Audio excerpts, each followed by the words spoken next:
Thank you, everyone, very much for joining us today for this talk. We're quite excited to present our speaker. But before I forget, I want to thank those that are joining us on Facebook Live. Of course, it's a new era when it comes to presentations, and we're really thankful that we have lots of different options these days to bring as many people as possible into the conversation. I'm going to start with talking a little bit about who Dr. Harris is, what his bio is, and then also his relationship to the Center for Inclusive Democracy. So Dr. Harris's experience spans 16 years of increasingly responsible leadership and program management experience in general administration, voter registration, elections administration, operations management, and legislative support functions. Most notably, Dr. Harris has held managerial and advanced leadership roles, elections in state, county, Los Angeles County, Fulton County, Gwinnett County, and municipal Long Beach governments.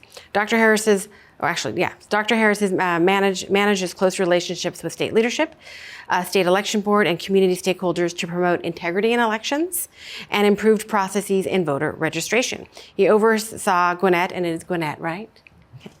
Gwinnett County's expanded mail-in ballot operation during the 2020 election cycle amidst a pandemic, personal threats, and intense, of course, scrutiny, as we all know, in that election.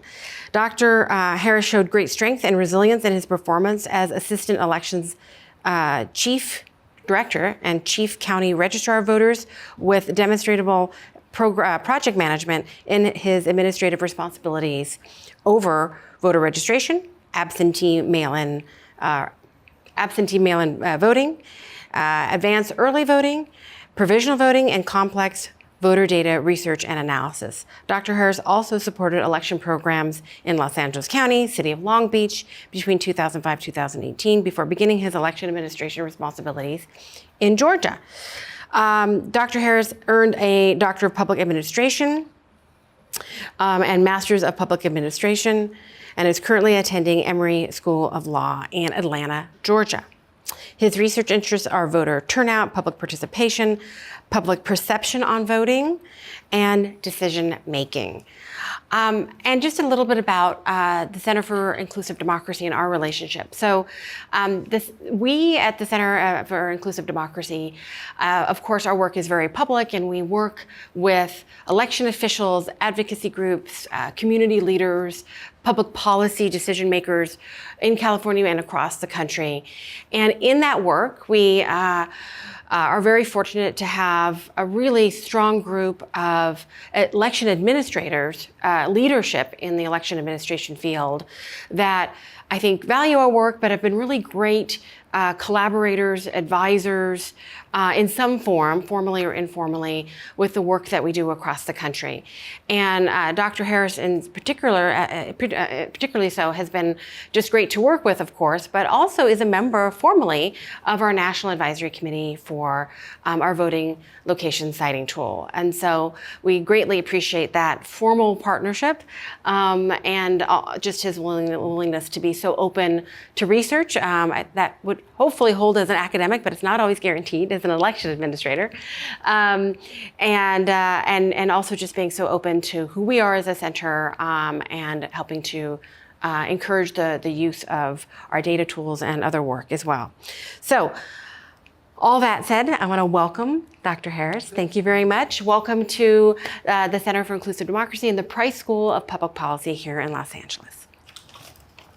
Thank you so much, Dr. Romero, for the invitation, and also to the Center for Inclusive Democracy and its many California-based partners and affiliates that fight for our democracy, to definitely the USC Price School leadership, everyone that's in attendance today who's joining us live on Facebook, and to my parents who is joining me today.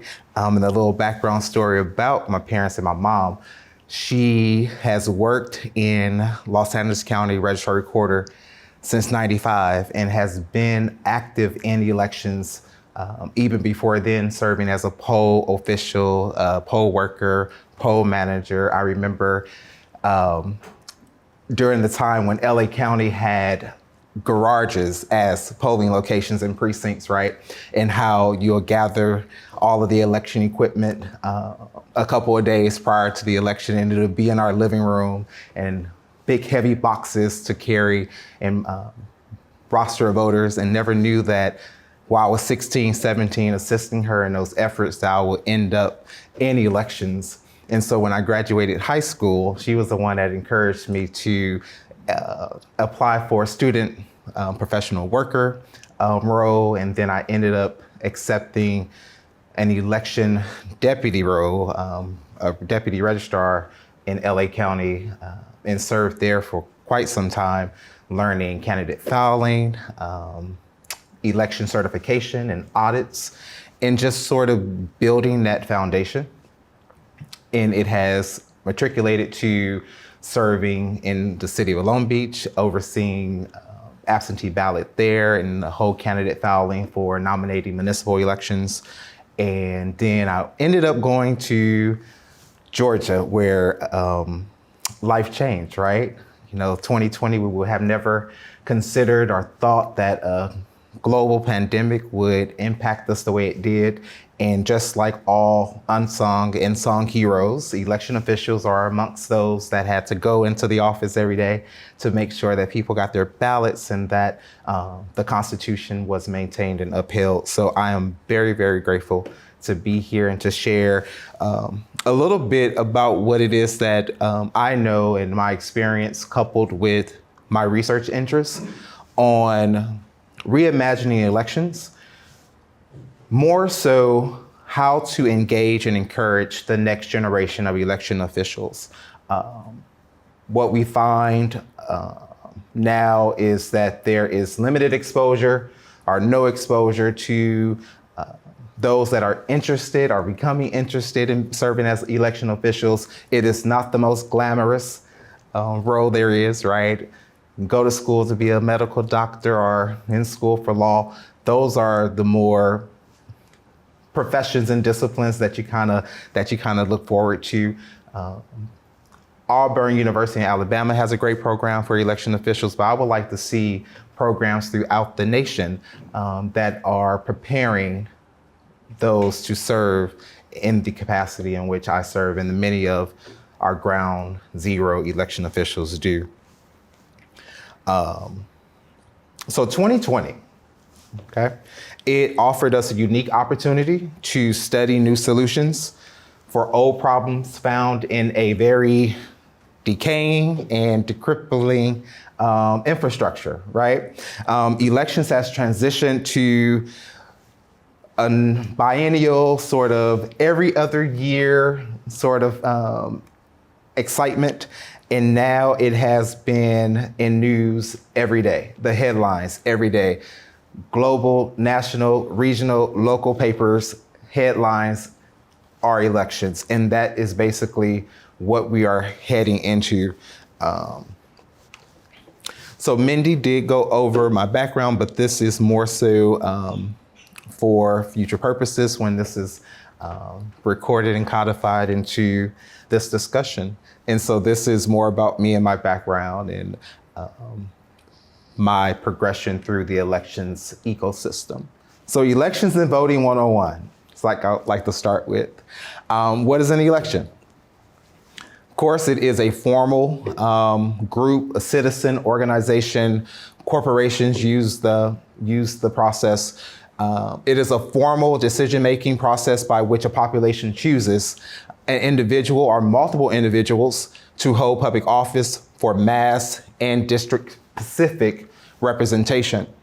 This process also includes approval or disapproval of measures or propositions, referendums, and constitutional amendments. Elections has been the mechanism for modern representation in democracy since the 17th century. The doctrine of election, I like. I'm also studied theology in undergraduate, so I like to always draw on different disciplines, especially when I'm managing staff. Looking at psychology, sociology, health and wellness, right? So in biblical texts, election is seen or demonstrated through choice, free will, right? The option, either or. So what is voting? So we know that the election is the noun, but voting is the adverb, the action. So that is the formal and definite expression of an opinion or choice made by an individual participating in an election. This is seeking candidates or approving or disapproving measures, and we see that a lot when we have propositions on the ballot, for and against arguments. And this is done on an official ballot. Then that ballot is tabulated to discover the majority of votes cast given for a specific candidate or candidates and measure. It's the formal process for determining the will of the most, or the will of most of the population. It's always the majority, right? There's always a statistical variance that some may like the candidate, some may not like the candidate. What we see common voting choices or options are election day, that is in person on election day, standing in lines. You have advanced voting, vote centers. I know California Los Angeles rather had moved to a vote center sort of voting option just recently. And then you have absentee by mail and then also provisional voting. So this discussion needs to start off with identifying what is or who is an elections official. An elections official is a professional who is responsible for the preparation and legal conduct of elections where eligible voters can exercise their right to vote. Some national profession titles include county clerk, city clerk, elections director or supervisor, supervisor of elections, chief registrar, secretary, secretary of states. Education degree disciplines may or can include public administration, business administration, public policy, political science, sociology, and others. The National Association of Election Officials does offer a professional certificate program called CERA, along with other professional programs that are awarded through, like I said earlier, Auburn University in Alabama. What I like to call us as election officials, we are jack of all trades, right? We are emergency and crises managers, event coordinators, traffic coordinators, logistics specialists, pioneers, recruiters, educators, trainers, communicators. We interpret the law. We manage misinformation. We pivot on a dime.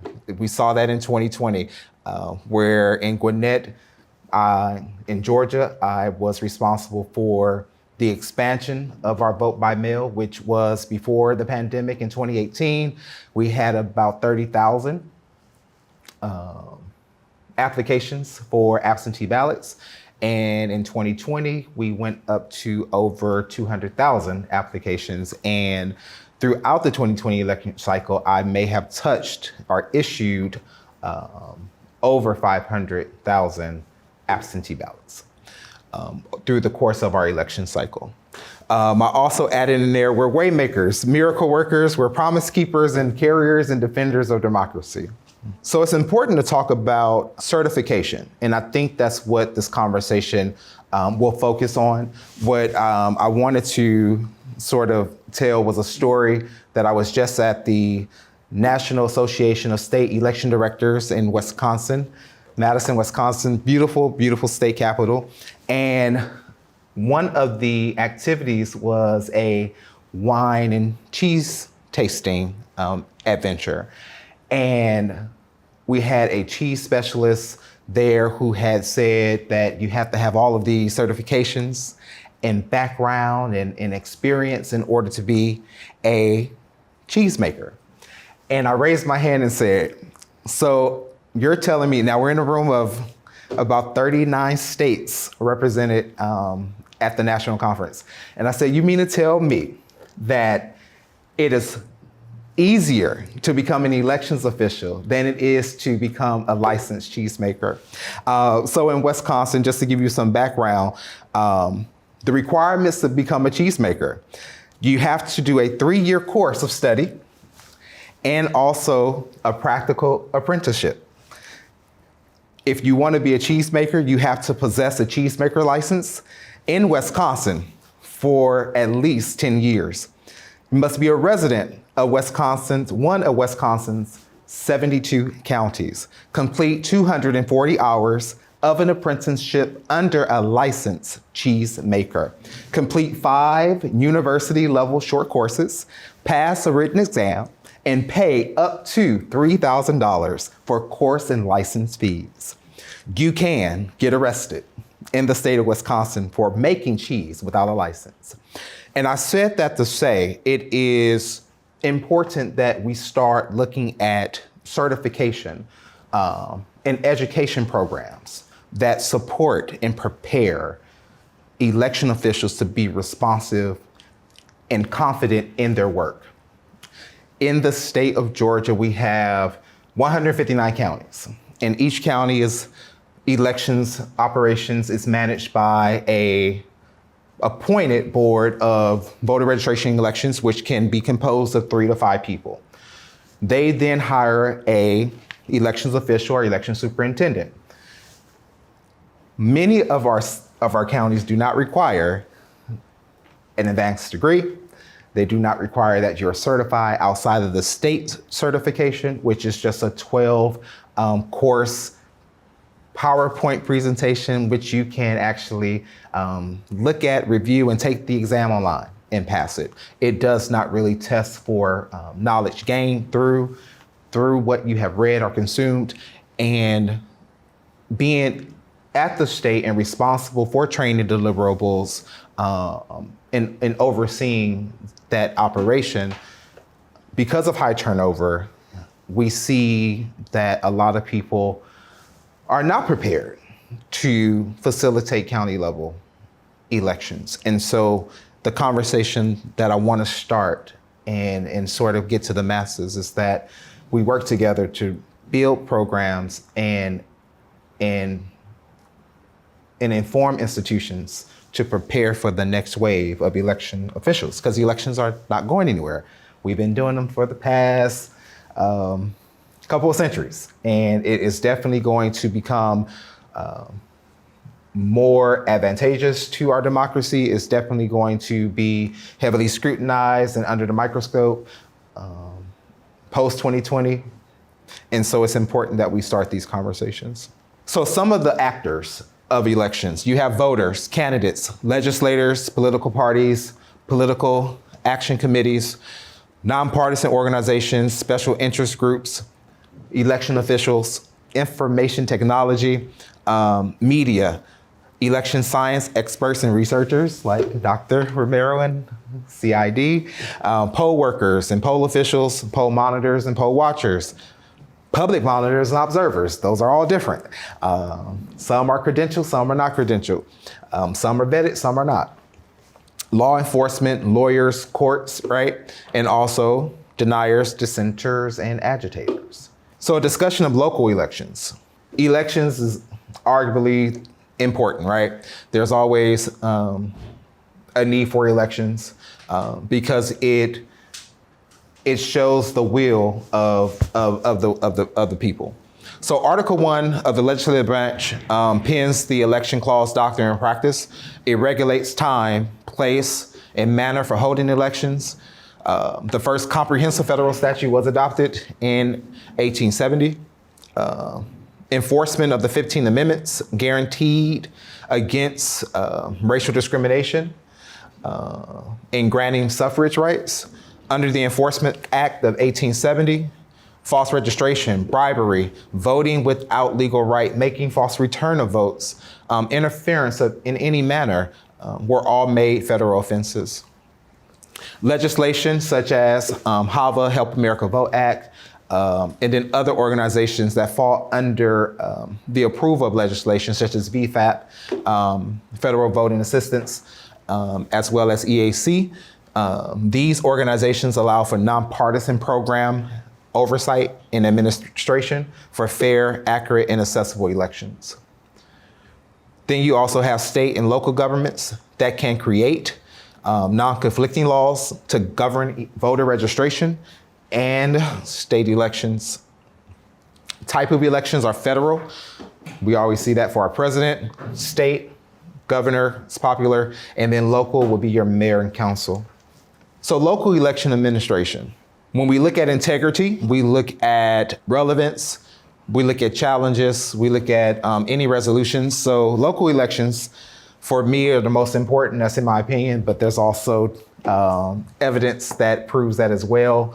I actually studied local elections for my dissertation, which was the 88 cities of our Los Angeles County.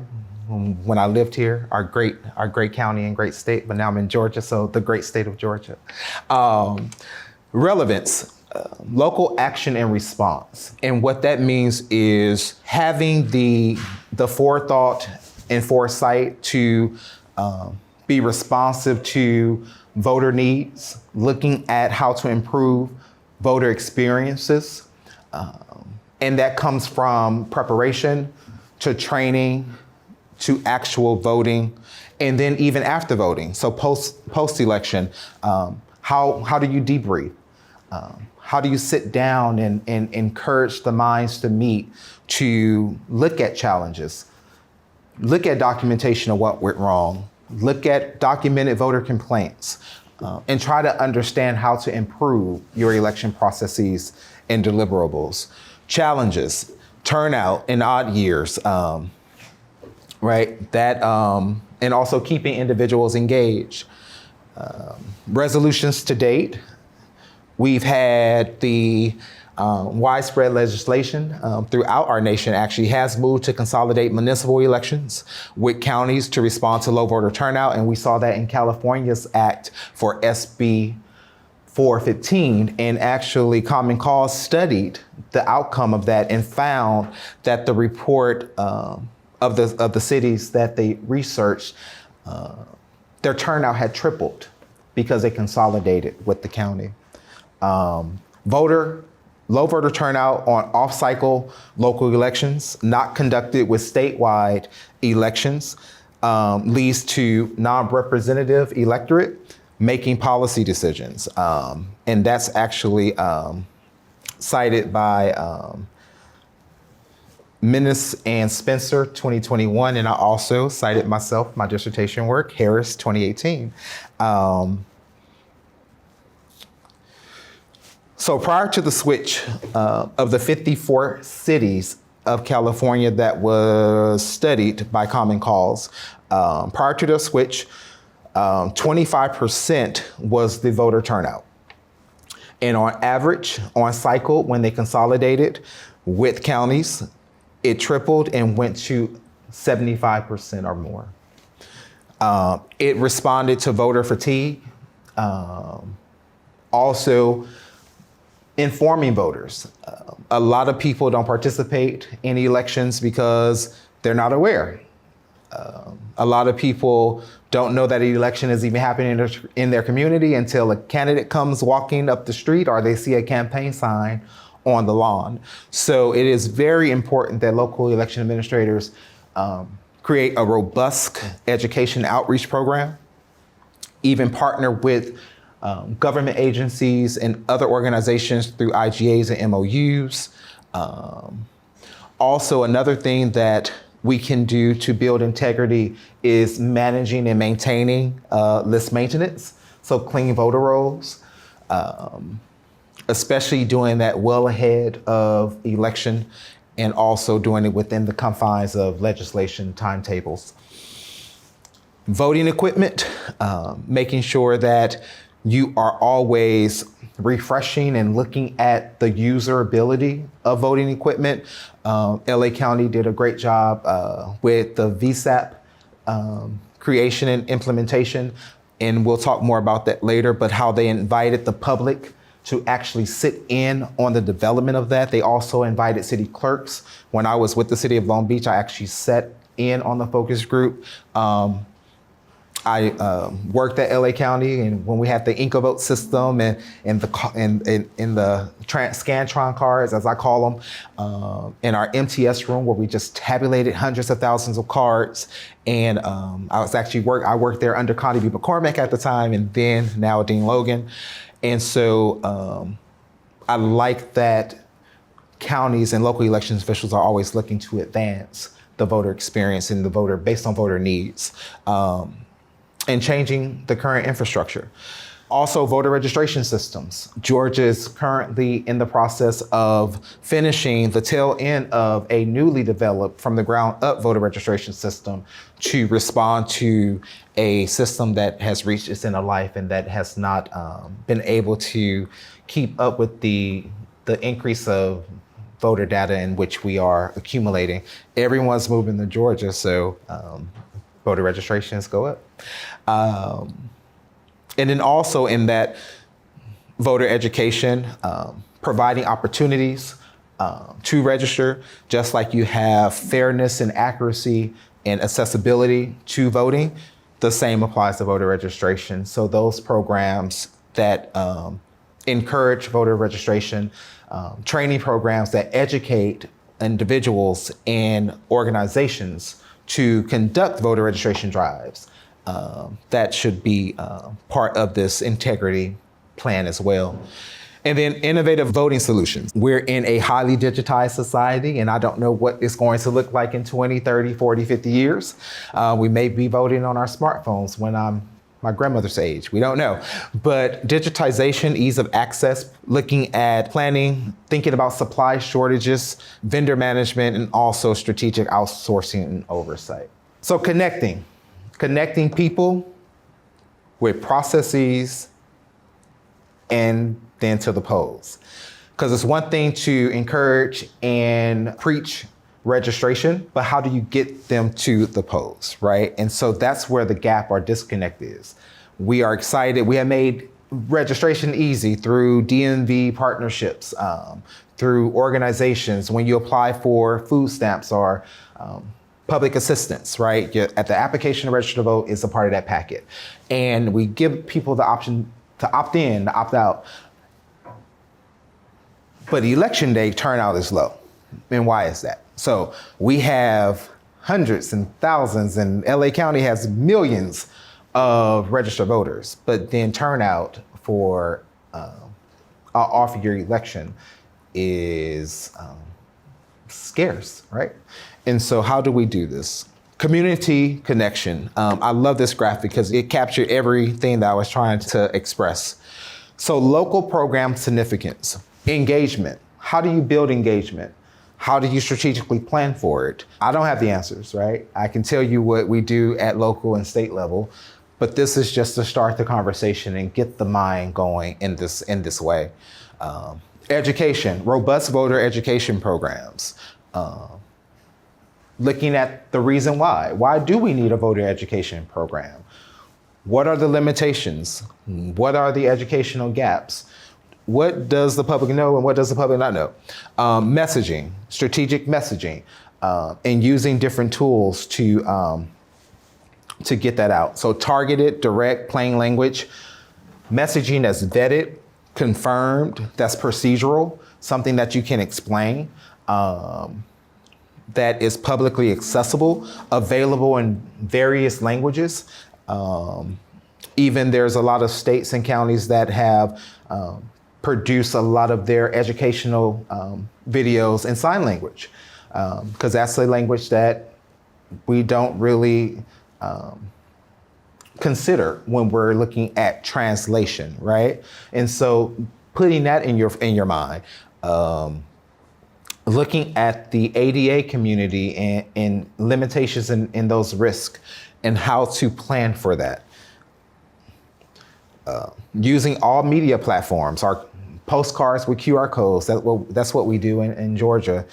Direct messaging, we use Ballot Track, a vendor to track ballots, and that includes text messaging, email, and also local governments like mayor and city councils and board of supervisors and county board of commissioners, as we call them in the state of Georgia. They can use their district town hall meetings, invite your city clerk out to provide this education and resource. And then also future research, interest, and elaboration, and involvement, and also ongoing connection. So researchers affirm that community participation is key to collect the information about conditions, needs, assumptions, and attitudes of local communities when individuals are involved and deeper involved in development stages of programs. This is how you build trust and confidence. Participants have a sense of contribution when they are involved. They also have this feeling of ownership. And then also it will, they have the affinity to remain connected and to participate, and then also gather and bring others. So the snowball effect that we use in research methodology. Encourage neighbors and family and friends to participate. So strategic planning and decision-making. Voter education. We look at this from all angles, and local election officials should be committed to developing a voter education program. When I say robust, from conception to the embryonic stage, all the way through its implementation, and then taking that and studying its impact, its reach, and seeing what can be done to improve. There always needs to be this sense of ongoing evaluation and improvement. That also goes for candidates. Some jurisdictions do not handhold their candidates. When I was in Long Beach, we did a lot of handholding, and I appreciated that because forms were accurate. We provided a candidate workshop that gave the critical and vital information in which they needed to be successful to qualify for office. So not to run your campaign, not to give any partisan or nonpartisan feedback or training, but more so how to run for office, how to qualify for office, and what to expect along the way. Public information and access to all your voters and candidates. You want to start looking at that concept as well, and where to post that information, and publishing it in legal organs, publishing it on your website, using other partners and community organizations to do that as well. All in strict regulation of what the legislation allows, right? So messaging and communication management, it needs to be consistent, it needs to be relevant, accurate, and it needs to be targeted. And then public participation. You want your public to participate in logic and accuracy testing. That is the formal process or testing that all election equipment and touch points go through to test the system as accurate and ready to be used in an election. Reviewing the sample ballot, creating a handbook, a voter handbook like the state of California does, and also LA County. And then also looking at, if you're going to do new voting equipment, bringing the public in, like LA County did with partnership with AT&T and the VSAP voting equipment. Also, tabulation and certification. You want the public to be involved in that so that you manage misinformation, you sort of mitigate the stolen election ideology that's out there. Because media runs a gamut with false information. When I was in Gwinnett, I used to always, and I kid with my mother all the time, I'm an elections official. I do not care who wins. I am here to count ballots. And if I have to count all 900,000 by hand, I will. And that's exactly what we did. So the state of Georgia in 2020, through legislation that happened in 2019, required a first audit in the state, that it be piloted, and it was supposed to just be one district race. And because of Georgia's very strong focal point, our Secretary of State had called for a 100% count of votes cast for the presidential election. And so for November, I had over 900 ballots cast in my county, and we counted each and every vote. And so I am proud of that and being a part of Georgia's history in that regard. Also, polling location siting tool, right?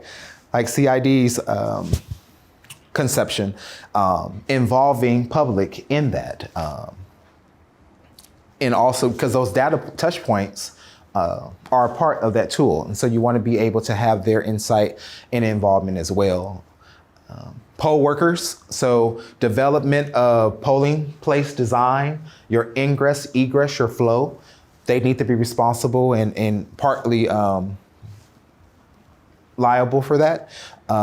Your poll worker manager and your poll worker groups, they are there all day, or if you have vote centers, or 11 days of continuous voting, or in Georgia, we have 19 days of continuous voting with the option to have Sunday voting, and some of our large metro counties do that.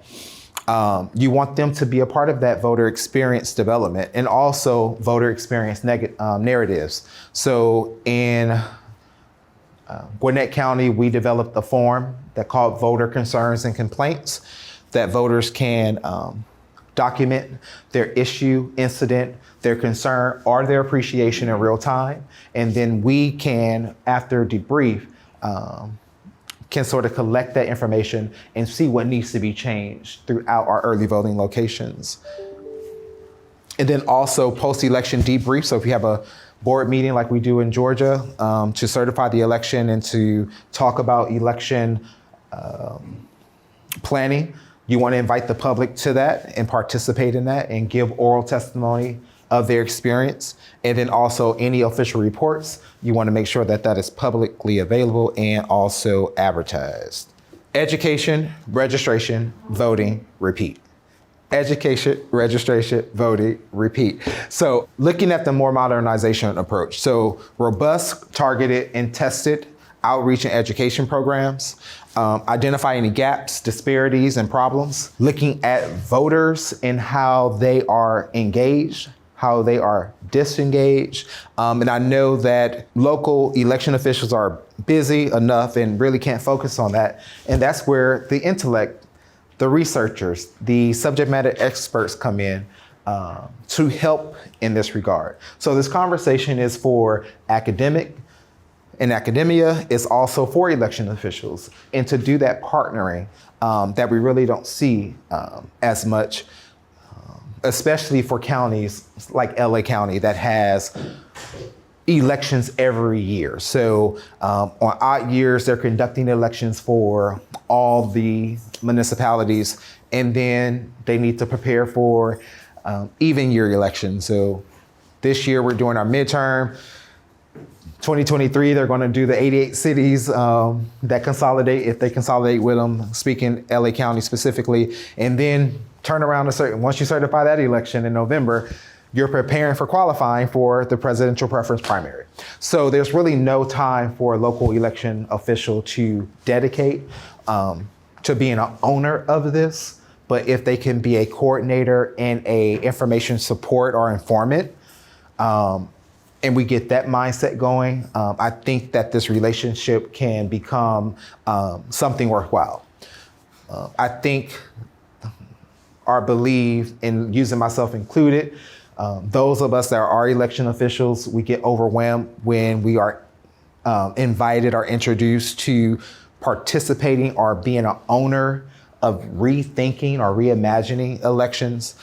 And we get excited to participate, but then a special called election happens, or somebody's recalled, or we have a petition and we have to validate and verify hundreds and thousands of signatures. So the partnership with universities, educational institutions, organizations, research like the Pew Foundation, very important that we start having that discussion to sort of merge those endeavors.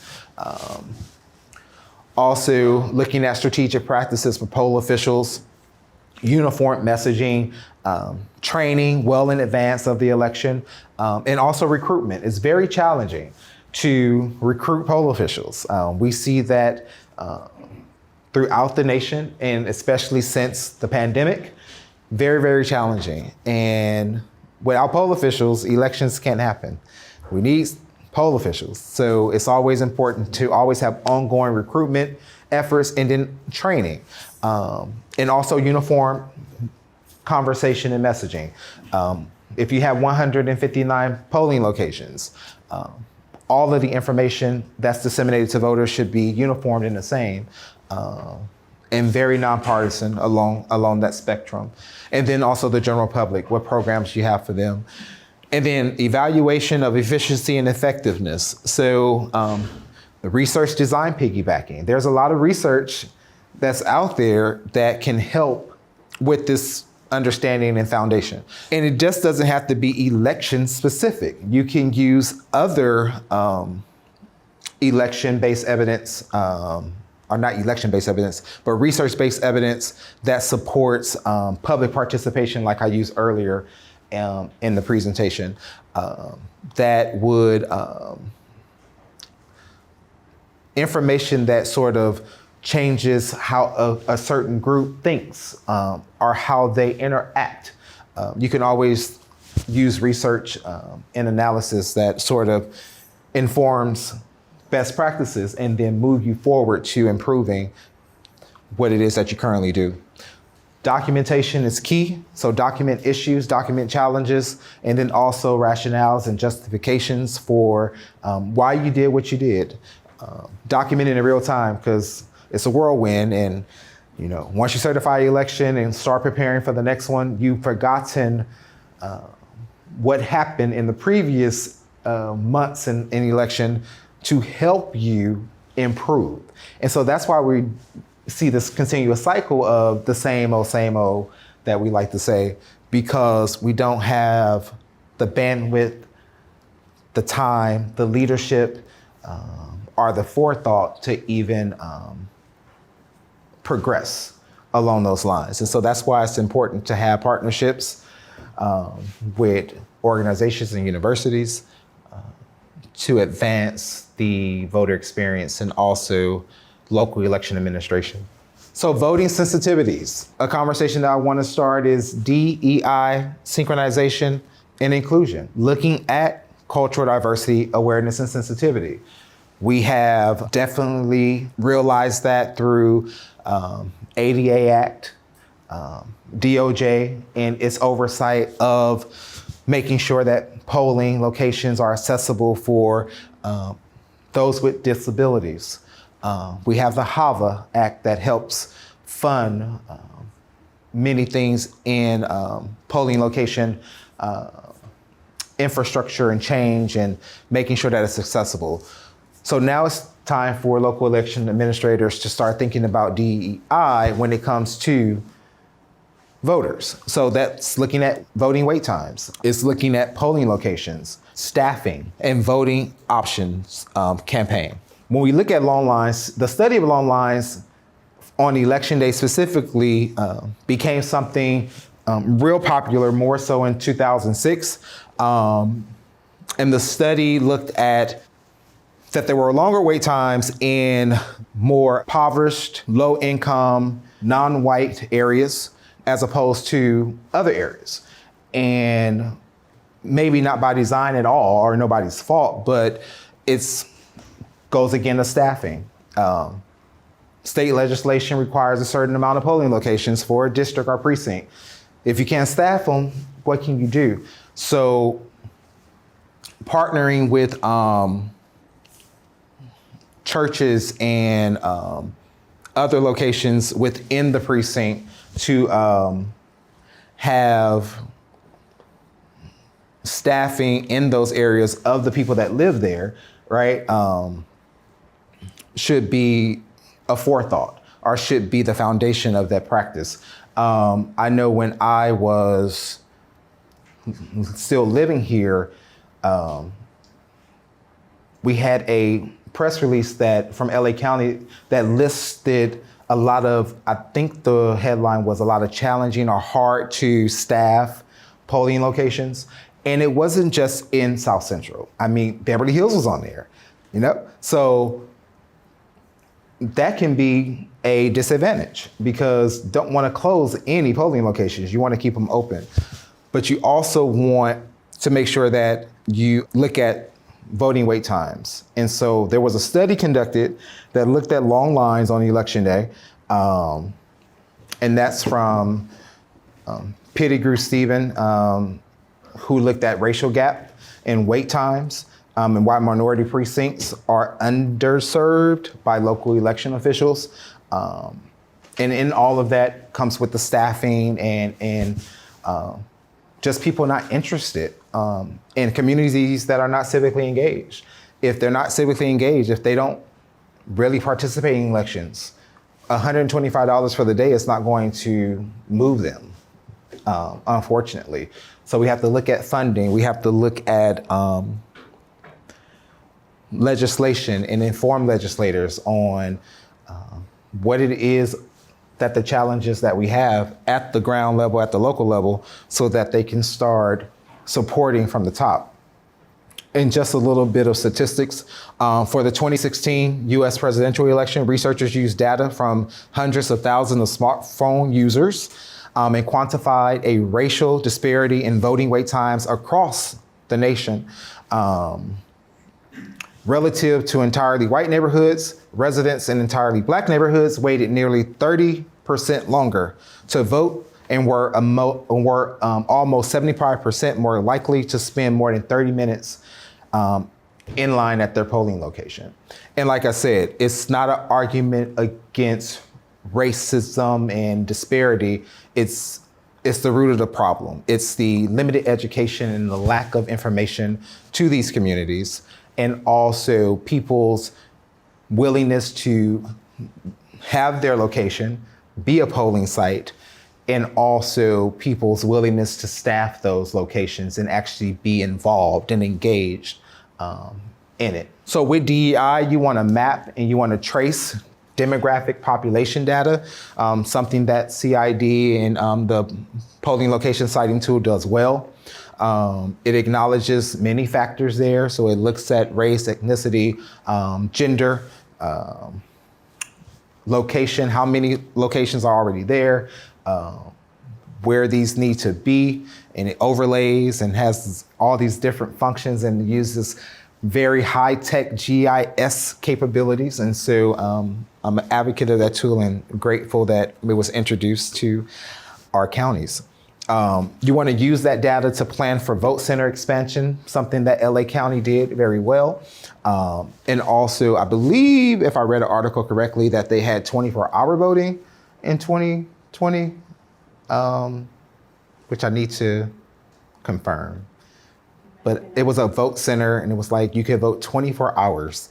And I think it was like 1 or 2 days. I don't know. But definitely need to look that over. I thought that was interesting. If not 24 hours, it was over 12 hours. It was a very long period of time, which I thought was great. Also, you want to use that data to see if you need to split precincts. Our legislators in Georgia had codified law that required, if our precinct is more than 2,000 registered voters, to address long wait times, that we need to split precincts and create additional polling locations. And so that's when siting tools become more and more friendly for our use. Also on the personal level, local election administrators should devote time for personal reflection to recognize community needs. I know it's hard to get out there into the community, and that's why you rely on research and those experts to give you that data. Also be a power broker. Have these conversations and hold representatives responsible. Also empower local communities through sensitive action who are seeking to eliminate disparities in social and economic well-being. Like I said, advertising CID, they do that quite well. And that is sort of my introduction to cultural awareness and sensitivity, and folding DEI, which we see has just taken off in the past couple of years. Diversity, inclusion, and equity inclusion in voting, and also looking at it through a voter experience or voter perspective lens. So moving democracy forward. So now we're going to jump into the conversation. So we talked about election officials and who they are. We talked about stakeholders and actors.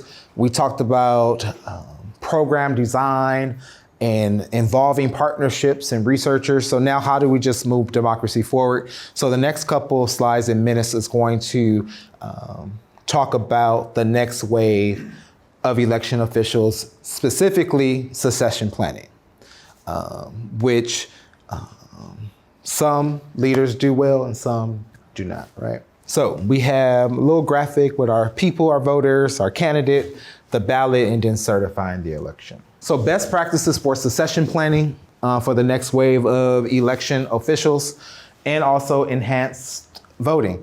Be intentional with your investment in your workforce. Strategic organization plan, specific classification and compensation plan, a work-life balance. A lot of election officials, we at times work more than the ER doctor on any given early voting or election night. There were times where I worked up to 18 hours, and then there was a time when I worked 36 hours straight and never went home, right? And that's just not me. That is election officials across our great nation. And why is that? I know we kid a lot, but the same people that want instant election results on election night are the same people that want all the ballots counted by hand. So there's a disconnect there, and we need to involve our legislators and the powers that be to inform their election law crafting. And then also looking at mid-year to annual market adjustments, recruitment, training, and retention, propose aggressive budgets to apply and also apply for federal grants as permitted by your governing agency. Work with public affairs in your counties and municipalities and other internal and external partners to promote election careers. Amplify the vital role of election officials in comparison to other popular careers, like I had stated at our introduction. Incentivize, award, reward, recognize quality performers, create hierarchical and tiered-based positions. So I know one of the advantages of that would be an election. LA County does it well, a lot of other counties do it well, but election worker 1, 2, 3, so that there can be some career growth and advancement and something for that employee to look forward to based on good performance. Train and cross-train. Everyone in the office should know how to do everything, especially now being in office in 2020 and coming off of that. Create diverse cultures, collectively create shared vision and mission statements and reinforce those goals. So every time you have a meeting, when I have a meeting at the state, our mission and vision is the second PowerPoint. Every time we do a training, it's always stated. It's just not something that we crafted once and put on the wall and we don't see again. We always want to reinforce the mission and vision. And then also leadership development, apprenticeships, internships. We see it in all other organizations, you know. We see adjunct and associate. We see teacher's aide. So you want to create those opportunities where people feel that they can become an elections director one day. And last but not least, and this is not something that we're going to answer right, but this is to start the conversation. What can we do? What other conversations, considerations, stakeholders that we can identify to develop and advance our mission and our reach to continue this conversation, to improve our processes, and to do better in our voter experience modification plan? So what can parents do? Even at the elementary school age, what can parents do? Parents, like my mother, can be a poll worker and bring their children along. Parents can take their child to vote on election day so that they can start having these experiences and these core memories so that they can one day look at election officials as a popular, lucrative, and rewarding career. What can teachers do? What can community leaders do, such as pastors and nonprofit directors? What can education institutions do? What can voting and candidate mobilization organizations do? What can nonprofit agencies do? What can our governments in government do? And what can election and voting researchers do? And there is more questions that can be added to this, but this is definitely to start. Thank you. Thank you so much.